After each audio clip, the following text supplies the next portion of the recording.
and then it's just halfway love and the faucets are dry.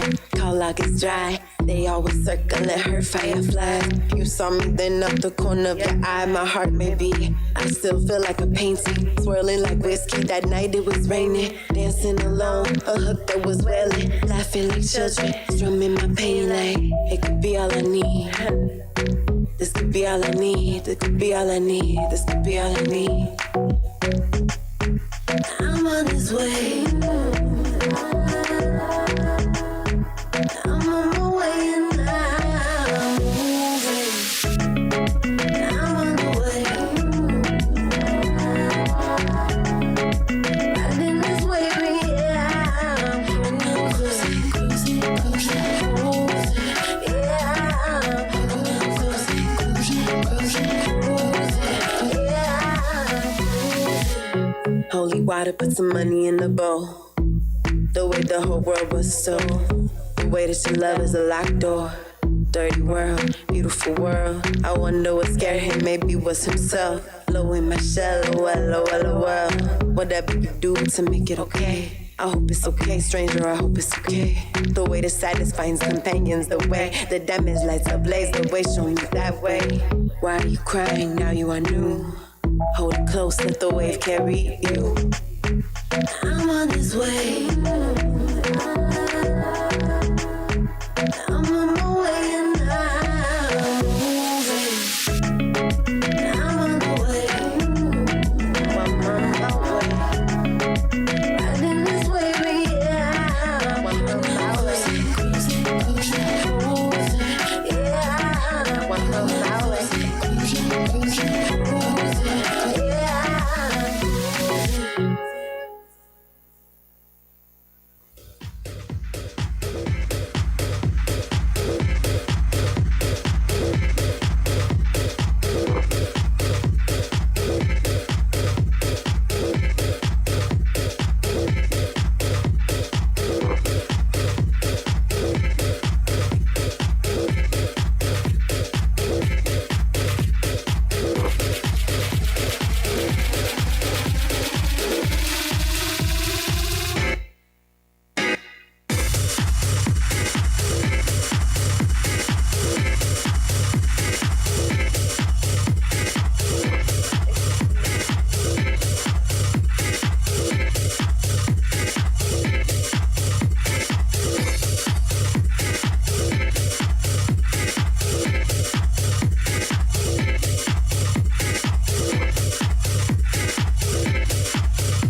and I need to know, 'cause honey, we've been telling secrets since the day that we met. We're always coming and going, ain't no questions asked. We only know what we know, we only know what we ask.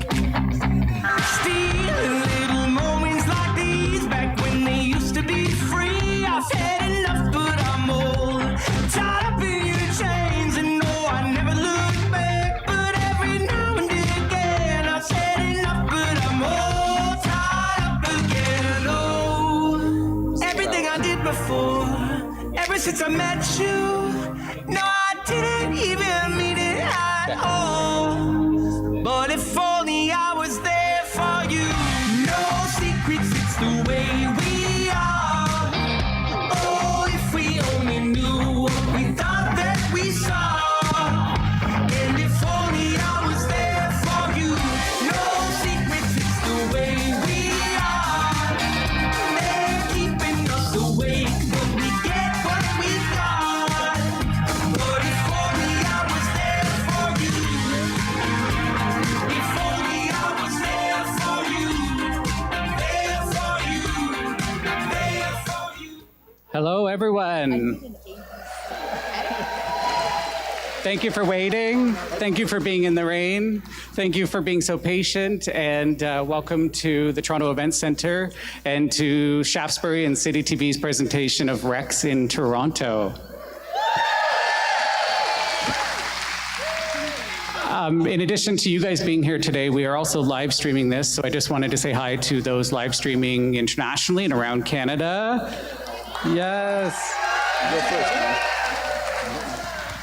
And on behalf of Christina Jennings, the Shaftesbury chairman and president, she's live streaming with us today, who's out of the country. I would like to thank our partners, Citytv, Rogers Sports and Media, Beta, and Pope Productions, who make the show out in Newfoundland.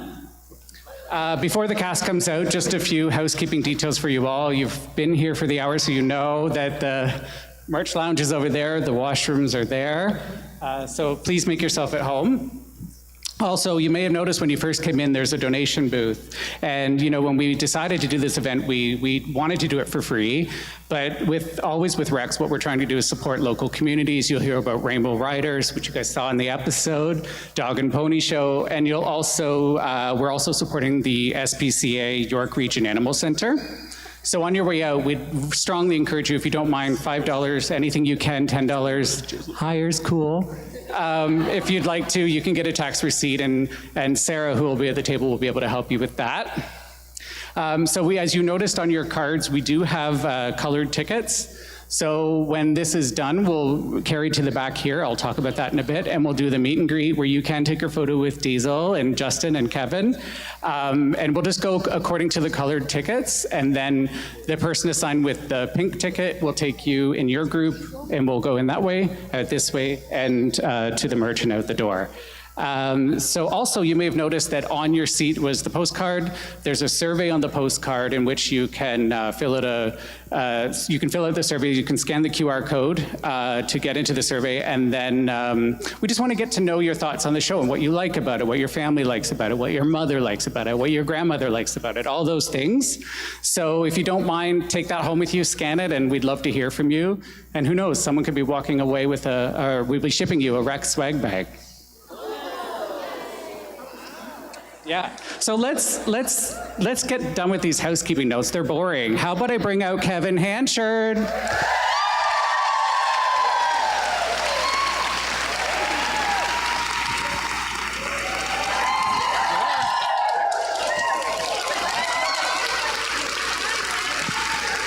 Who's next? Who should we bring out next? Justin? All right, let's bring out Justin Kelly.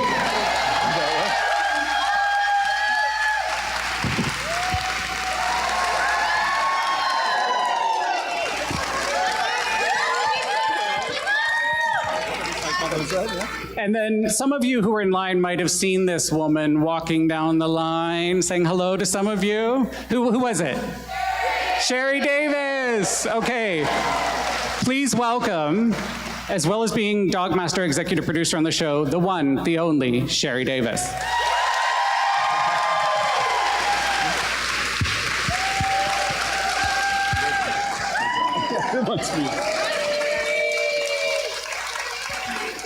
Seem awfully empty-handed.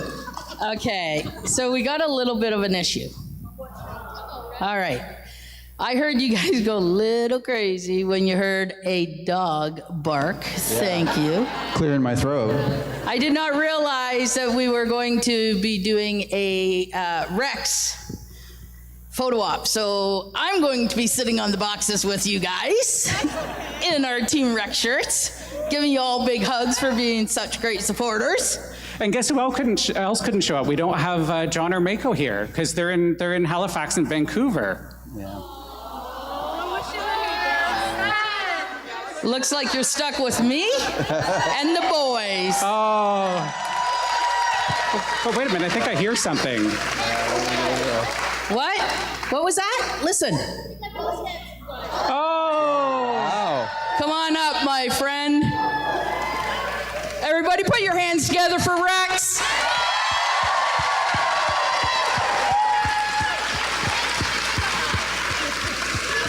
This is my lovely assistant, Victoria, gonna bring me my boy. Yay.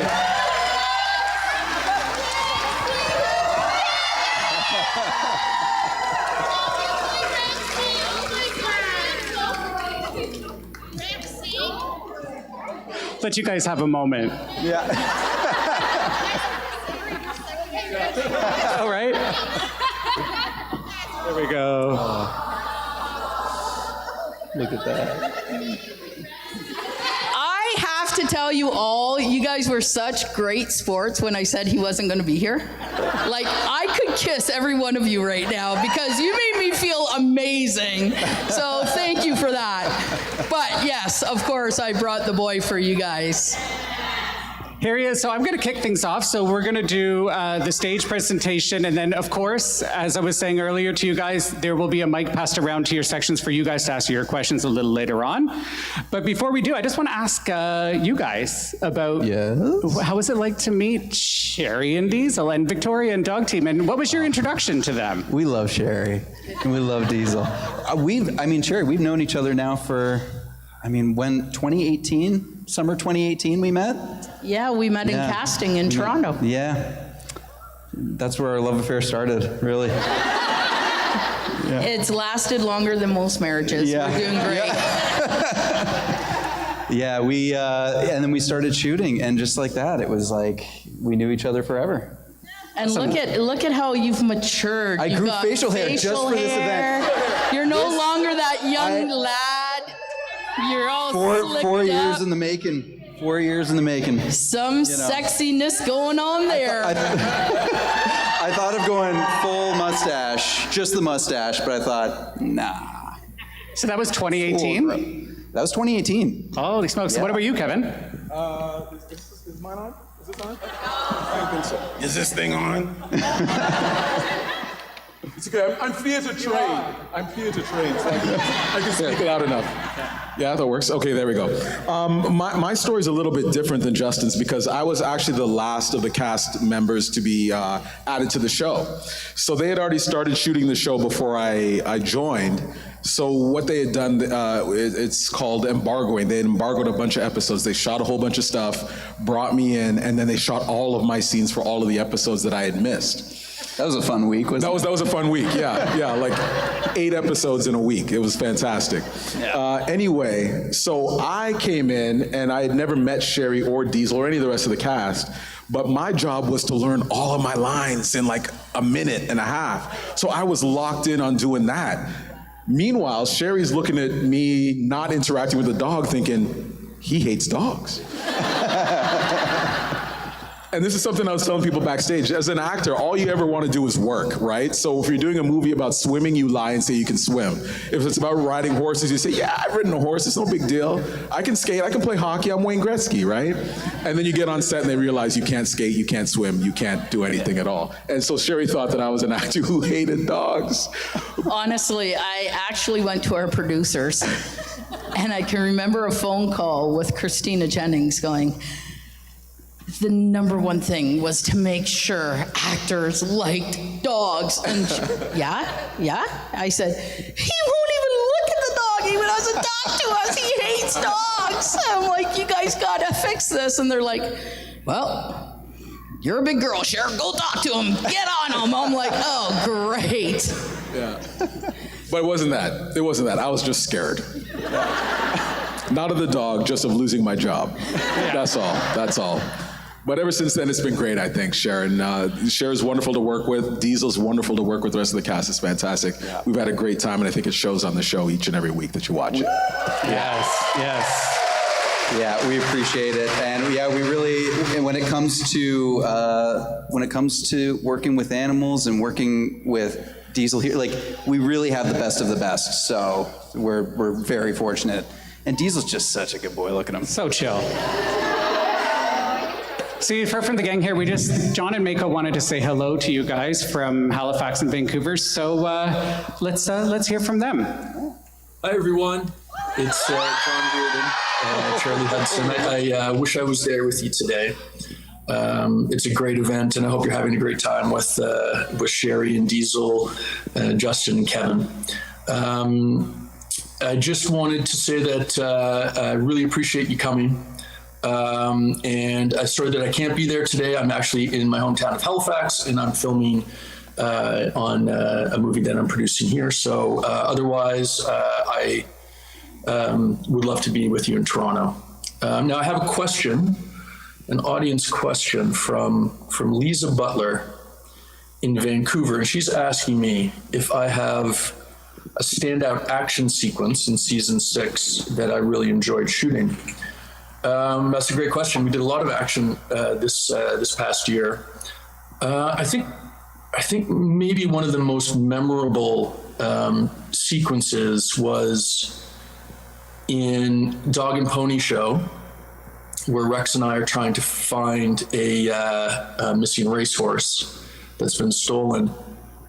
Rex and I have to jump onto a horse trailer, and there's an action sequence of us fighting the robbers together on the trailer.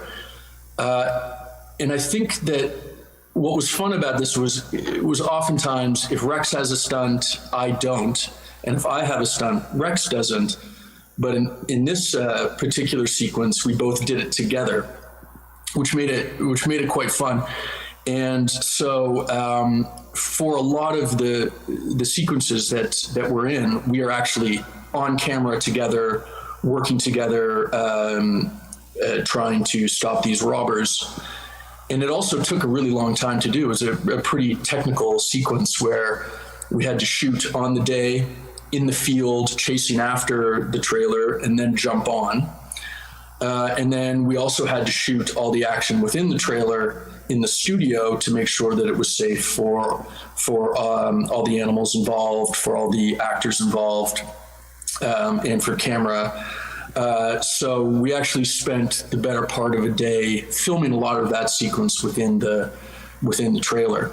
And I think as that sequence plays out through the entire episode, I think it's pretty interesting to watch, and actually one of my favorite episodes that finishes in the end with Rex meeting his new friend, the racehorse, and we have the great photo of the two of them coming in and touching noses at the end of the episode, which I thought was pretty amazing because it was impromptu. So Rex and the racehorse had really become friends at the end of the show. So thank you, Lisa, for the question. Again, thank you so much for coming. Wish I was there to be with you all. We have a lot of great action coming up on the remaining episodes of the season. We have an episode coming up that has some pyrotechnics in it, some big explosions, and is quite exciting. And we also have Kevin Hanchard directing his first episode as our season finale, which I can't wait to see. Kevin did a great job putting together a really great episode, which I think you're all going to love, and it's going to round out our season this year. So all the best to you all. Much love from Halifax, and see you soon. Now to Mako. Mako. I'm not sure which side she's on, but to you, Mako.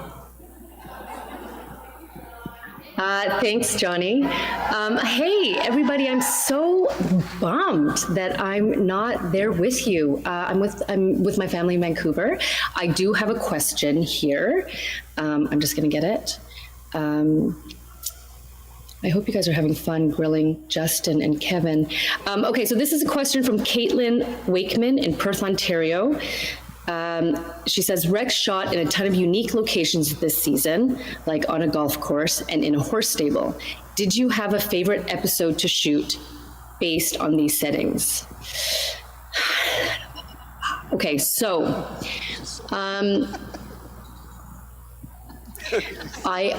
okay, so there's a reason why I'm thinking about this, because Caitlin, you are possibly forcing me to admit something that that I don't want to admit in front of the boys. So none of you will know this, but Justin, Kevin, and Johnny really love to golf. They love to golf. They do it all the time. Whenever they're not working, the three of them are on a course together. They're golfing. When we are working, they just talk about golf all the time. So the running thing is that they talk about golf. They invite me to go golfing with them. I generally say no. So generally, I always say no. So I will admit, when the golfing episode came up, I was actually very annoyed. And I was particularly annoyed because of all the people, all the characters, who is the one who is actually caught on camera swinging a golf club? Sarah. So going into this episode, I will say, I don't know why I found it so annoying. I don't know why. We developed this like antagonistic thing around golf. So I was really annoyed that I had to actually golf for this episode. Now, cut to shooting on a golf course in beautiful St. John's on a gorgeous day. And Kevin, in between, I think we were waiting for my scene to come up, and Kevin and Justin were teaching me how to swing a golf club. And much to my surprise, I actually kind of enjoyed it. The other thing that you won't know is that I don't have a license. I don't drive. But on a golf course, you can drive golf carts. And I really, really enjoyed driving golf carts. It's the only time I will ever get to drive. Nobody else will let me drive. Are you ready for your pickup? I'm so ready for my pickup. Let's go!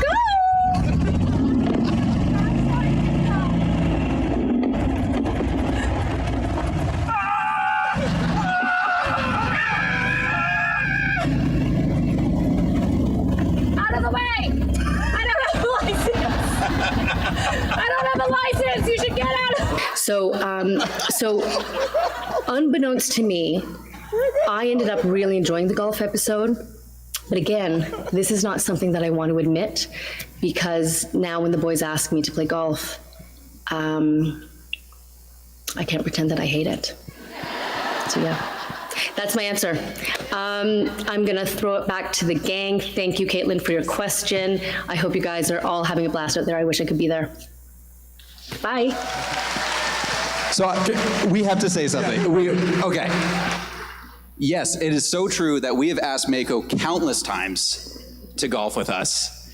And it hurts that in the amount of time she had to practice swinging a golf club, she was like way better than all of us put together. Yeah, man. And it sucks. Yeah, like honestly, if any of you have ever swung a golf club, it's one of the hardest things in the world to do well. And girlfriend got up there and went, and the ball went straight and far on like her first try. It was so upsetting. And she's like, oh. It wouldn't be the golf episode. We couldn't talk about the golf episode without shouting out someone special that's in the room, right? From that episode? The director of said episode. Yeah. Harvey Crossland is here. There he is. At the back. Just way at the giving a back, shout Harvey out. Crossland, director extraordinaire. And the mastermind behind making Mako swing a golf club on camera. Exactly. So the other thing that John touched on in that was Dog and Pony Show. And Dog and Pony Show is very special to Sherri because she started prep well before the episode at a special place that she knows called Rainbow Riders. So tell us about Rainbow Riders. Yeah, so, when just so everybody has a little backstory on Hudson and Rex. When they approached me to do Hudson and Rex, they said, listen, we've got this new pilot and we're gonna shoot it. So we shot the pilot here in Toronto. So then they said, Cher, they've picked it up into like a series. So 6 episodes, that's it. Like, So, okay, so we're gonna do this. When's it start? Oh, like in 5 weeks. I'm like, oh, okay, great. So I'm like, okay, well, this is gonna be interesting. Where are we shooting? And they're like, oh, logistics, we're figuring it out. I said, okay. So then I get a phone call and they're like, so, you ever been to Newfoundland? I said, no, I've never been to Newfoundland. So, so listen, we need you to go out to Newfoundland for like 10 weeks, that's it. I said, okay. So you're gonna go, I believe it was September, because my first Halloween there, I'll never forget, they told me, you're gonna have like 600 to 1,000 kids. Like, you need to go and get, so I decorate the house, I get all this, not one kid came. Not one. I came in the next day with like bags and bowls for the crew, and they were like, yeah, you did it. And I'm like, I'm gonna kill every one of you. Yeah, I learned what a CFA was then. I come from away, okay, play that game with me. So then they said, you just got to go out till like December 10th. Okay. That was 6 years ago, right? Yeah. Yeah, 6 years ago. Kevin, you were just coming for like 3 episodes or something, right? 3-episode guest star. That was it. That was me. Yeah. And You're still here. yeah. Don't tell them I'm still here. Once they realize, they may change their mind. Justin, he was never going to grow facial hair in this show, so. 2018, I don't think I was physically able to grow facial hair then. Anyways, here we are, and now we have multiple guests.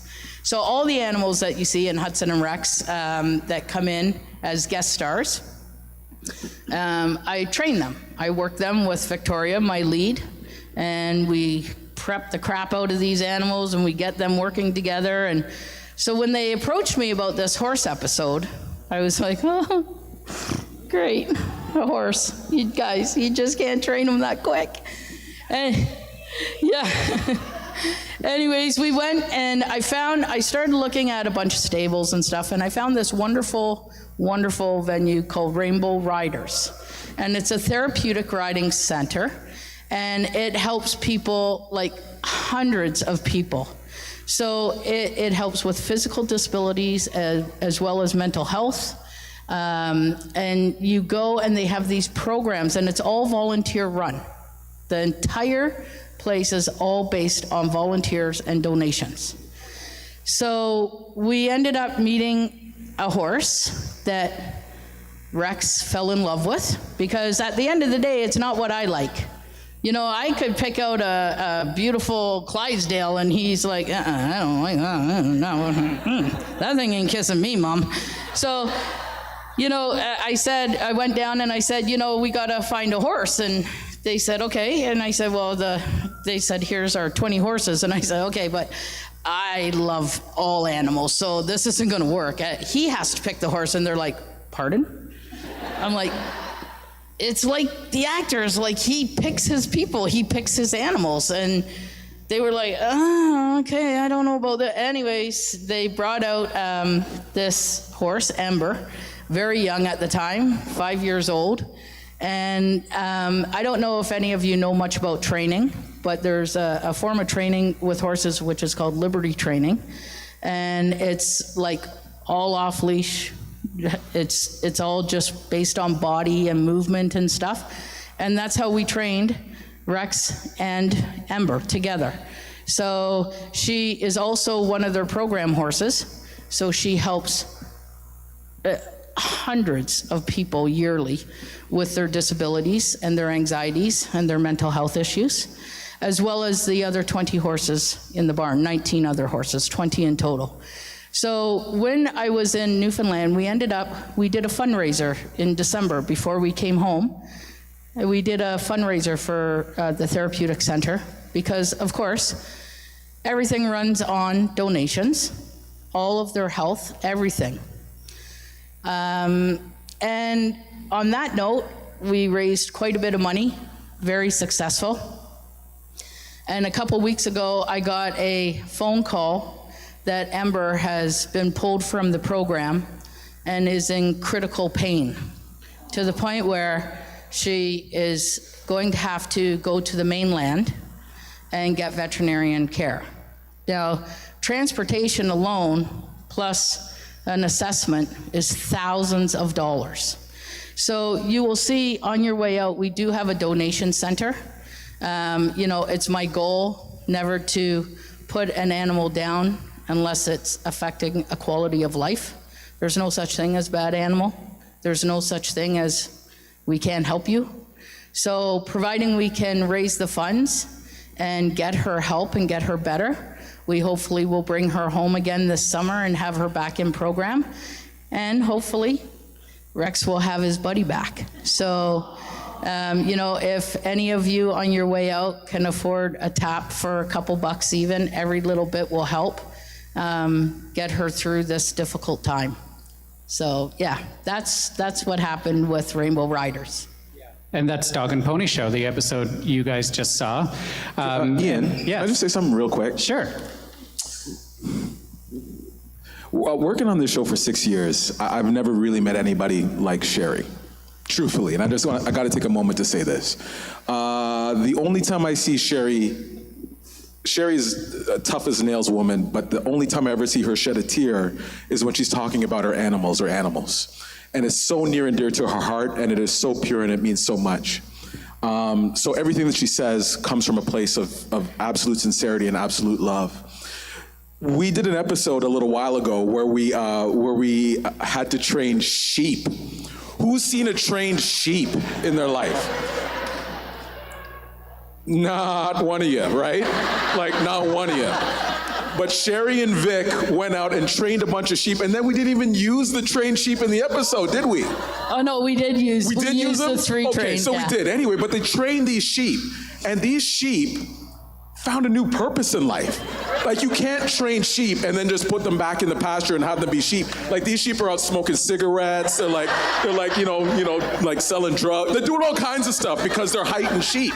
And Sherri and Vic went back to work with these sheep afterwards because the sheep needed the stimulation, right? Like their eyes were open to this whole thing because that's what they do. And they love these animals, and they train these animals, and they treat them with such warmth and affection. And these animals literally glow after they've worked with these guys. And I'm just saying, these guys, the work that they do is undervalued and underappreciated, but it means so much. We love you guys so much. Absolutely. Thank you, Yeah. Sherri. There is no show without Sherri and Vic. Yes. That's all I got to say. 100%. Yes. And speaking of that, Hold on, I gotta interrupt because I gotta tell people what he forgot to tell you guys. The sheep lived in my house. They lived in her house. That's right. She got all this hay and stuff brought to her garage and turned her garage into a stable. Like, I think. I had those sheep living in the house. Yeah. Training in the house so that the dogs would get used to the sheep. Yeah. And then we had these sheep that were trained like to give hugs and do all kinds of stuff. And they went to a petting farm. So they were actually used for therapy with children and adults so they could go in and pet them and get them to do their little tricks and stuff. Because you couldn't bring them back to this. Yeah, they've tasted the Kool-Aid. They were super, yeah. They're like, we were on Hudson. They became super sheep. Yeah.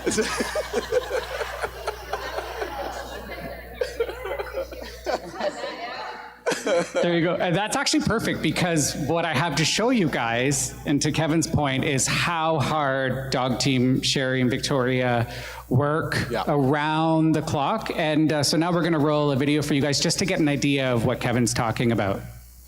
A lot of people don't understand what a dog master does. A lot of people think they train a dog and they go on and they make it work. But that's not it. Yup. Hey, partner. Look at you. Oh, I see it's a ladder. Alex, what? I've been trying to teach him, but no, not yet.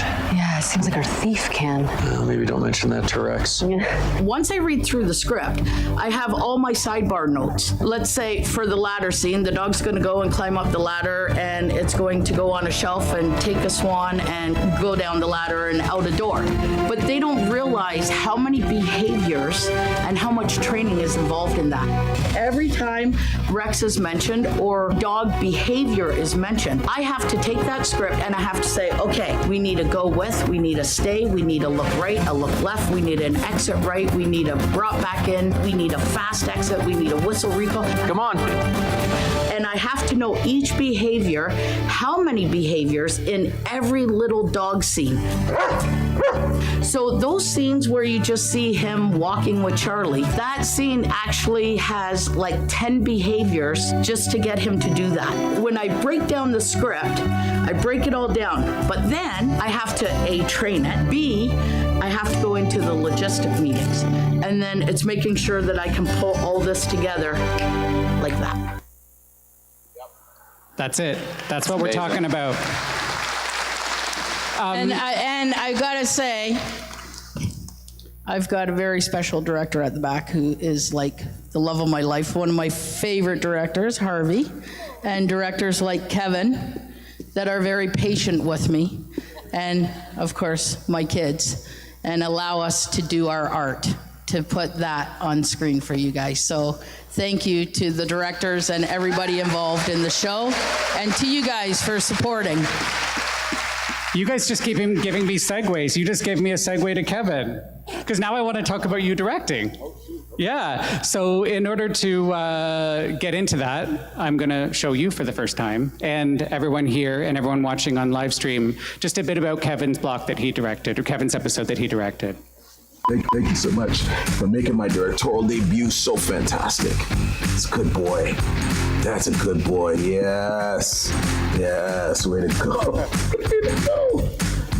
It's a fantastic episode that I've had the privilege of being able to direct for my first endeavor as a director, and I'm having a great time. It's an episode about a rock star, a rock musician who unfortunately bites the dust, and a web of deceit comes out of that in classic Hudson and Rex style. You know, when I first thought that I wanted to do this, I knew that this would be the best opportunity, because working for 6 seasons in a town away from home with a crew and a cast that have become family, I knew offered me the best opportunity to be successful. I can't say enough about this crew. I can't say enough about my cast. As a cast member, there's a cardinal rule as an actor, as actors don't give each other notes. Like a director directs actors, and actors just act with each other. So to step out of that role and actually talk to my fellow actors, my peers, and tell them how I want them to play a scene is a fine balance, because eventually I got to step back into that role and be their peer. And right now I'm sort of elevated, not as a hierarchy, but you know, I can tell them a little bit what to do. It's really great to see Kev, because this has been something he's wanted to do for a long time. He has such an aptitude for. Great to see him have it come alive, and he's doing a great job. Well, you know, it's been difficult. It's been really difficult. He's let it go a little bit to his head, and he's taking himself very serious. No, I'm kidding. No, it's been great. It's been great. I won't tell them to their face, but I love them all a little bit more for allowing me to do this and to hopefully be successful at it. Please, put that in the trophy room along with the others. Thank you, darling. Amazing. Congratulations, Kevin. My favorite part of that whole clip was you directing Mako and her pretending to listen to you. Yeah, if you haven't realized by now, Mako's the absolute worst. She's the worst. She's the best. It turns out that she's the best, like on screen and stuff, but in the room, she's the worst. She's the absolute worst. No, we love her to death. And talk about that episode that you shot, Justin. Why don't you talk about it, actually, working with Kevin, because you guys are golfing buddies, but what was it like to be directed by Kevin? He was really open and willing to learn. No, you know what, honestly, it was great. It was, it just so happened to be one of those ones that was also like a very Jesse-heavy episode. So we had a lot of stuff together, and we talked about it for a while leading up to it, and it's sort of that thing that you were saying is that, you walk in and, you're now expected to give your peers notes. Some not so great ones, if, No, I'm kidding, you were right. No, but the thing is it was seamless, and it felt like it was supposed to be. It felt like he was supposed to direct, and he slid into that position just so naturally, and we had a blast. We had so much fun together. That's amazing. And just to keep in time, because I know I want you guys to get your questions in, we're going to roll that clip where we show you your scene, the music scene. Oh. Yeah. So have a look, guys. Let's take it away.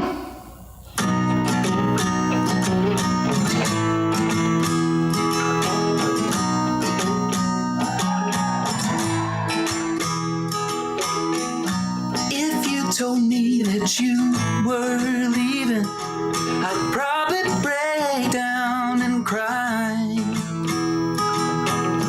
The waters would all stop running, and the stars would fall from the sky.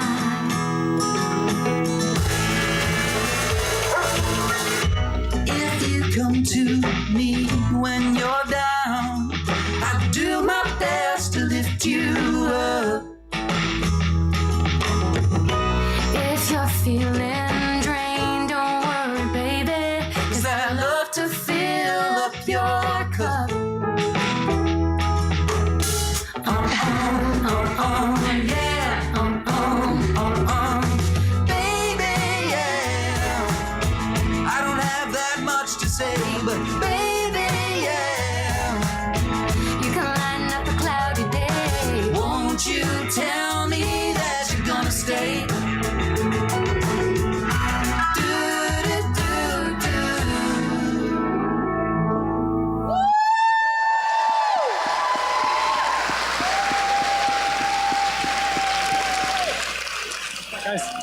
So I just gotta say, I mean, sometimes you have actors who get up out there, and I talked about actors who can't swim, who can't skate, who can't do anything. That's all Justin. Who can't sing? Who can't sing. I was gonna say, who can't sing. But that's all Justin. Justin sang every note of that up there. There's this great thing called auto-tune. No, it was not auto-tune. There was none of that kind of stuff going on there. That's all Justin. Justin is an incredibly talented guitarist, vocalist, and I just wanted to make sure that we teed him up so that all of his talents could be shown to the best of their ability, and he knocked it absolutely out of the park. So that's this guy here. Thank you. Amazing. Thank you. And that was Diesel on the sliders there, doing his thing, mixing, just getting the balance right. But truthfully, yeah. I was just gonna say. Yeah, I don't know. Should I just talk? I'm gonna keep talking. Everybody knows how to get out if I'm talking too long. No, truthfully, it was a really fun episode to direct. It is something I've wanted to do for a long time, and fortunately I got the opportunity to do it here. And Sherri, she's talking about me being patient. You were patient. You've worked with 100 directors in your life, 100,000 directors in your life, and I was brand new at it, and you took the time and the patience to allow me to learn as I was on the job. And once again, my cast was fantastic as well. I'm gonna hit these people here. I feel these people are underserved. The underserved people on the right side here. It was so great to learn and to just to get a deeper appreciation for the craft of directing, stuff that Harvey in the back there has forgotten. I was just learning, you know what I mean? Like, truthfully, Harvey, like the stuff that he's forgotten, I'm just learning, and I appreciate the opportunity to do it. And I think it turned out really well, and you will find out Tuesday. Correct. Tuesday evening on Citytv. And then season finale. Yeah, if you like it, let me know. If you don't tell nobody. Okay, hold on. I gotta add something in here. So for 6 seasons, I've been in logistic meeting, production meeting, tech surveys, art department meetings, dog stunt meetings, and the actors don't do any of that, right? They don't go to those meetings. Well, then all of a sudden, Kevin is directing, and he's like, "Yo, what is with all these meetings? And we're working. Whoa, hold on. We're like filming 5 days a week. You prep 2 days a week. And what is with all these meetings?" I'm like, welcome to my life. Hey, I'm telling you though, like meetings are crazy, right? For a 5-second piece of screen time, you've had a 2-hour meeting. Like, you know, there's a scene once in another show that I was shadowing, I was learning how to direct, and an actor had to flick mashed potatoes at somebody in a food fight. And it was just a little flick of mashed potatoes. And there was a 2-hour meeting about, do we use russet potatoes? Do we use, Yukon Golds, 100%. You go with Yukon Golds. Do we, is it flake potatoes? And do we want the potatoes to hit and fall? Do you want the potatoes to hit and drip? Do you want them to hit and it's like everything is micromanaged, and Sherri is in those meetings on set, doing everything else. Like it's incredible. And to do double duty as an actor was one thing, but to do double duty for what you do is next level. So anyway, I learned a lot, and I appreciate more what these guys do, and I think I'm a better person for it. Well, I love that you were in every meeting there with me. Let me tell you, I loved it. Every meeting. And now it's your turn. We're going to throw it to you guys because I want to make sure before we meet Diesel that we get that time in to talk to Kevin, Justin, and Sherri. Maybe get a bark, I don't know. So I'm going to throw to Brittany. Brittany's got a mic on this side, and on this side we have Mona with a mic. So since you guys have been so patient, and we want to make sure that we get to talk to you guys first on this side. So anyone with a question on that end, Brittany will bring you a mic if you'd like to speak up. Right, we'll go front row. I saw your hand first. Hi, this message is, this is for Sherri. You seem to be doing well with new animals coming into the shows, and I'm hoping you're having another season. Have you ever thought about bringing a cat into it? Sherri, I got a cat. Sherri.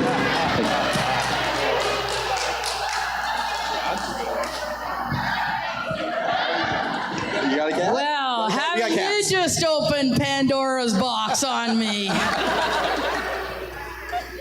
You never know what's going to happen. I love cats. I've had lynx, and I've worked domestic cats and wild cats, and cats are great. And Justin there is a cat lover. Maybe we'll use your cat. So here's the thing. I wasn't a cat lover until we got a cat. My wife and I got a cat. But this cat's he's special. Anyway, that's neither here. We'll talk about it later. You know what? That's a great idea. Maybe I'll give you some training tips, and then we'll use your cat. Yeah. There we go. There we go. Listen, my cat will sleep the whole time. Perfect. If anyone can wake it up, it's Sherri. On this side, Mona's going to bring you a mic. Do I just choose? Okay, right there. Hudson and Rex shirt wins. Hi, I'm Kendall, and I have a question. So my daughter is Hannah, which is Diesel's niece, and I have a question.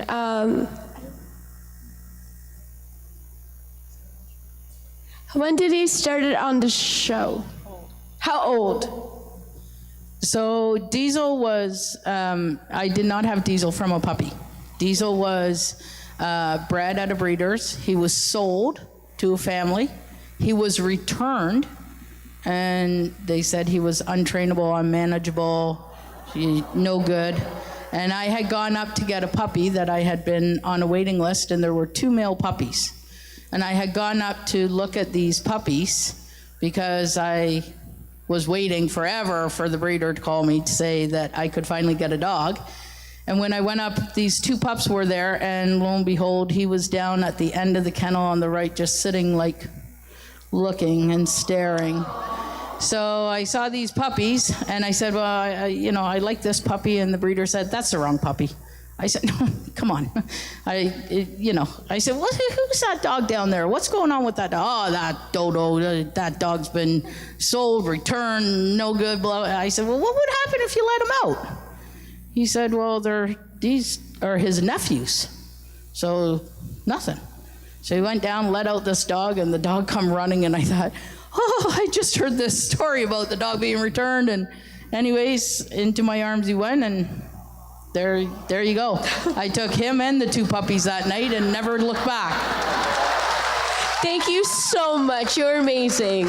Amazing. Let's go here in the middle. You asked before the show for a question, so you deserve to get a mic. Brittany, can we bring a mic up here? Or can we come this way? Oh, yeah. Oh, Mona, sorry. We'll grab you. Yeah. Thanks, Brittany.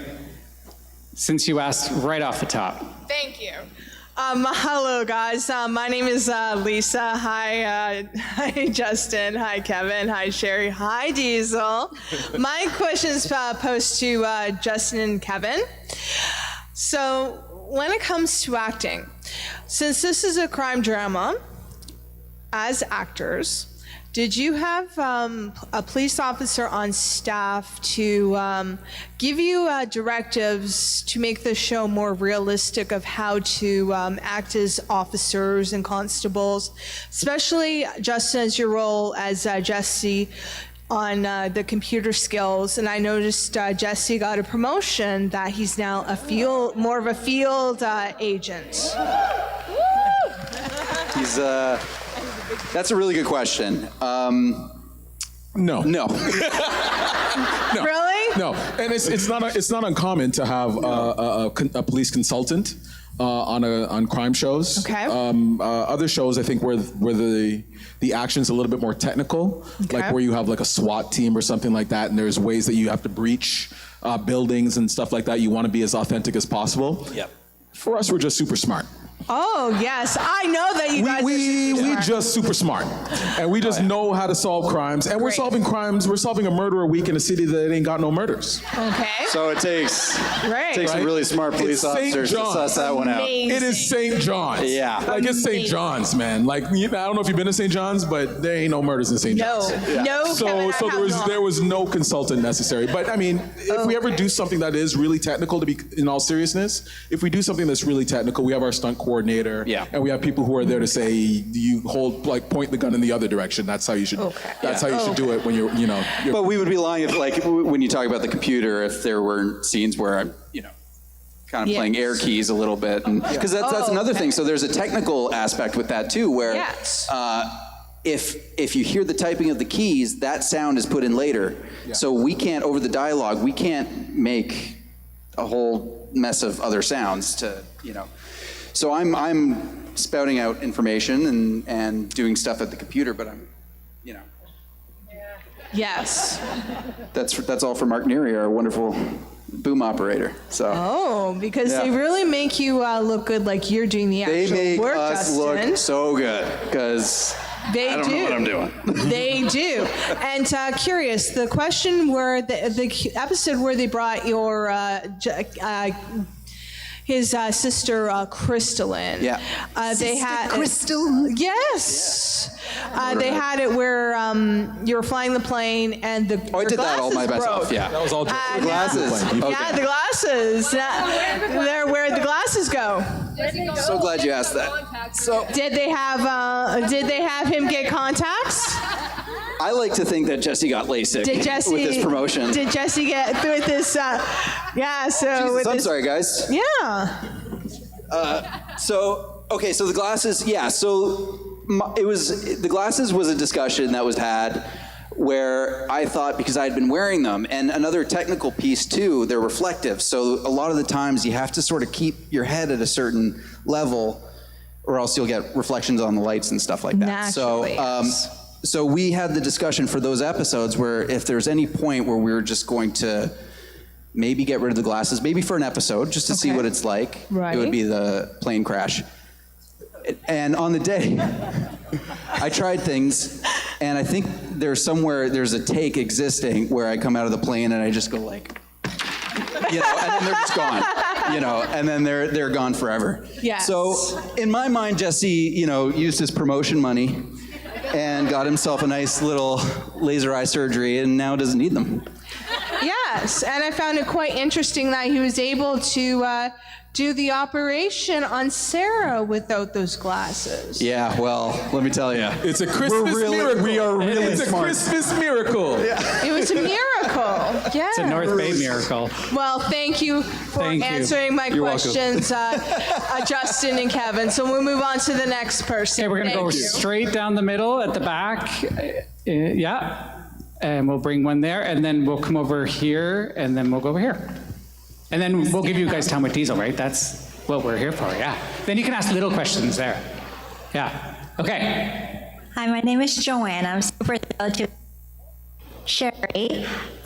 In the scenes where Diesel or Rex, where he sniffs a treat and then walks away, what do you spray on it to make him walk away from a treat? Nothing. What? How? Training. So here's this is chicken. Right? So there. You like it?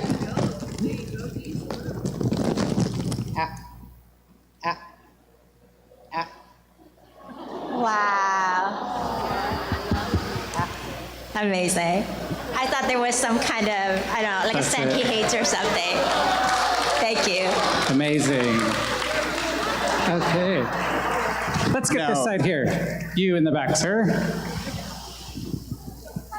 The most disciplined actors on set, I gotta tell you. Yeah. Without a doubt.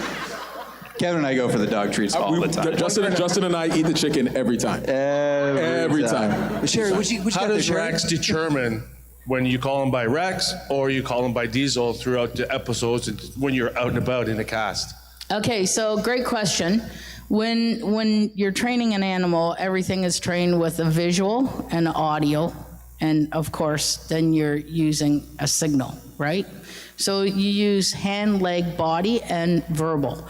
So when we were training him, if I can call him Rex all day long, he will not even look at me. If Johnny, who plays Charlie, calls him Rex, we use that as a look command. So we used it as a focus command because it doesn't matter what you train the dog. I could tell him pink bananas and he'll do a sit, right? So the word isn't really essential to the command given. So when I call him Rex, he won't acknowledge because for me, it's a focus command. So we taught Johnny the name Rex as a focus command to get the focus. The reason why we do that, I'll tell you why we do that. There's a couple reasons why you do that. There's sometimes where Rex has got, if we used his real name, right? What would happen is he would always focus on whoever's talking to him. And if you watch on the show, there are multiple times where he's got to turn and look the other way, even though Johnny's calling him this way. I can, because I am his master and I am the controller. So I am the hierarchy over Johnny. So Johnny can call him all day long, but if I take the call over John, he's gonna come to me first. So I can pull the look away. I can get him to look other places by saying his name, and then Johnny can take it back by saying Rex. And he can go with Johnny by saying Rex, right? So he knows Rex only to Johnny in theory. Like if you guys come up and say, hi, Rex.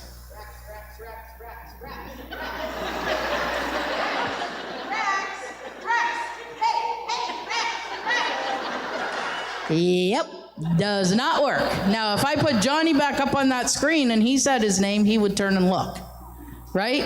So it's all just the way that I train the dogs, right? And I want to make something very clear.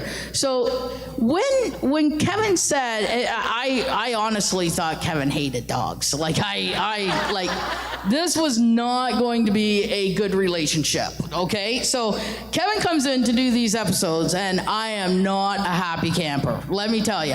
You're not the first person to ever say that when they've worked with me. I don't want to tell you that. this is Kevin, okay? So let's pretend that's me and the dog. Kevin and Justin are me and the dog. This is Kevin.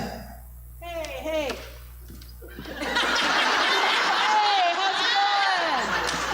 I'm like, hold on a second. This dog, I'm Rex. Like, hello, and then he walks back and he's like, hey. So yeah, we're gonna come over here, and I'm like, okay, enough of this shit. We gotta deal with this now. This is not gonna happen. So nobody's gonna go and talk to Kevin. So put on my big girl pants, and I'm like, we gotta talk. He's like, oh, okay, well, what? That's a great Kevin, by the way. Yeah. That is bang on. That's bang on. I just want to show you something before we have this conversation, Kevin.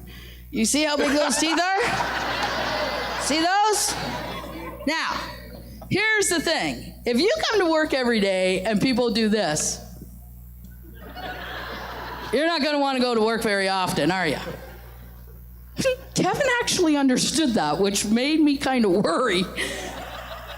But I said, if you come to work every day and people are like this, hey, good morning.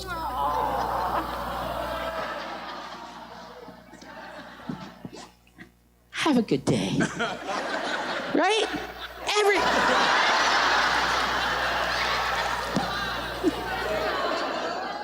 See how it feels? Yeah. See? Right? So I said, we want this dog to feel like he's loved and he's welcomed at work. But in film and television, there's a standard where a lot of wranglers and animal people will say, don't touch them, don't talk to them, they're working, don't do this, don't do that. I am totally the opposite. I'm like, you hug him, you kiss him, you give him a back rub, and you tell him to have a good day. And they're like, so every day, this is not a word of a lie, every day when I get to set, I open up the car, and away he goes, and he goes to all the crew. He makes his rounds, goes in, says hi to all the cast members. Why? Because they give him a hug, they give him a kiss. And of course, Kevin, I found out then, is like, oh, I can touch him? I'm like, you actually like dogs? You actually like this animal? And he's like, yeah. I'm like, oh, I gotta make some phone calls. Yikes. Perspective is everything, folks. There you go. And he's still with us. I'm still here. The 3-episode guest star is still here. That's it. We'll do one more question before we start the meet and greet point. I'm going to go back to this side, and you in the blue here. Okay. I just have, is it okay if I do a 2-part question or no? A quick 2-parter, just so we can meet the dog, yeah. Okay. The first one's for Justin. I know you had that little robot in the first beginning seasons. Oh, yeah. Did you ever take it home with you, or take anything from the set home? The robot's been great because that's been like an ongoing joke. We had a director, yeah. So but I don't think I've taken anything from the set. Hold on. Does everyone remember the name of the robot? If you want the robot, we will give you the robot. Does everyone remember the name of the robot? We get you the robot. I would love that. Terabyte. There you go. That's perfect because I kind of forgot the name of the robot. There's no prize for that answer. Yeah. But you got it. That robot is like, okay. Let me tell you where that robot can go. And just the last one for Sherri. Home with the lady in the blue. Does Diesel ever have any diva days where you have struggled with him and he doesn't listen at all, or is he usually just a workhorse? It's always a challenge between Diesel and Victoria, my assistant. Who's going to be the biggest diva that day?